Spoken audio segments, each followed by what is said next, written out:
इसके अलावा एक बात और समझनी है कि जब अंग्रेज भारत से जा रहे थे तो क्या हो रहा था उस समय। भारत के हिस्से का एक बड़ा भाग कह सकते हैं कि अंग्रेजों के पास था और अंग्रेज उसको देके जा रहे थे, जिसको हम ब्रिटिश इंडिया कहते हैं, वो मिल रहा था हमें। भारत का ठीक ठाक हिस्सा 40% के आसपास रियासतों का हिस्सा था। रियासतें हमें मिल नहीं रही थी 15 अगस्त को। रियासतें हमारा हिस्सा बनेंगी या नहीं बनेंगी ये उनकी चॉइस थी। भारत की 5 टेरिटरीज फ्रांस के पास थी उस समय। एक चंद्रनगर जो पश्चिम बंगाल का हिस्सा है, फिर यनम, माहे, कराईकल, पौंडीचेरी। यनम पड़ता है आंध्र प्रदेश के इलाके में, माहे पड़ता है केरल के इलाके में, पौंडीचेरी है ही, कराईकल थोड़ा सा और चेन्नई की तरफ बढ़ेंगे पौंडीचेरी से 150 किलोमीटर तो वहां आता है। ये 4 अलग अलग हिस्से थे और फ्रांस के कब्जे में थे। इंग्लैंड भारत से जा रहा था, फ्रांस तो नहीं जा रहा था।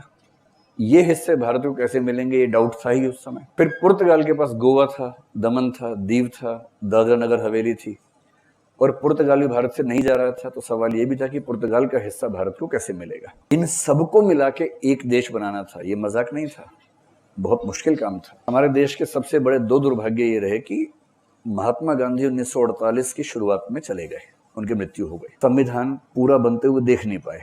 अगर वो संविधान बनते हुए देख पाते तो शायद संविधान वैसा न होता जैसा आज है।